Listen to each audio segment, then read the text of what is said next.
When she was christened in 1958, the Edmund Fitzgerald became the biggest ship to ever sail the Great Lakes.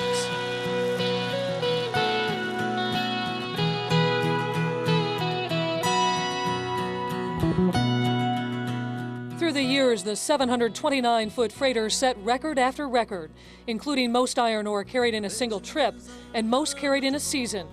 But on November 10, 1975, she carried her crew to the bottom of Lake Superior. Ruth Hudson's son, Bruce, took time off from college to work as a deckhand. She learned about the death of her only child on her car radio. The news came on, and the announcer said, ore carrier sinks in Lake Superior. And I just never give it much thought. I thought the Fitzgerald's in Detroit already, not knowing that the storm had held them up. Well, then when he come back on, he said it was the Fitzgerald and there was no survivors. Heather West is Bruce Hudson's only child. She was born 6 months after the ship went down. Today, she lives in the same Oregon neighborhood where her parents met more than 30 years ago. I just wish that I would have had a chance to meet him and to be with him. And sometimes that's really frustrating. I definitely have thought that I've had a piece of me missing.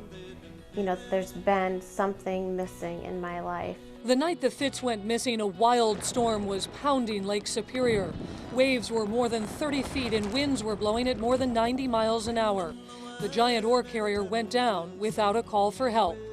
The shock hit especially close to home for Tom Walton. His uncle, Ralph Walton, was one of the 29 men who went down with the ship. Tom is now the editor of the Toledo Blade. But in 1963, he worked on board the Edmund Fitzgerald as a porter. His father also spent time on the Big Fitz as the chief engineer. I just couldn't believe it. I thought, oh, okay, they'll find the guys tomorrow when the storm lets up. And then they talk about those mangled lifeboats, and of course, nobody had time to even put on a life vest or get off. Arnie Lawson has worked here at the CSX docks in Toledo for more than 4 decades. The Fitz unloaded at these docks numerous times. Lawson was on duty that stormy November night. She was the flagship. She was everything, and it showed. And they had the best captain, they had the best crew, and they had the best boat. So it was a shame and it was a shock. Toledo was a frequent port of call for the Big Fitz. In fact, the giant ore carrier spent many winters at this very dock here in the Glass City. So some say that even though it said Milwaukee on her stern, Toledo was truly the Edmund Fitzgerald's home port. She was here for the last time on October 31st, 1975. 10 days later, she carried her crew into the history books.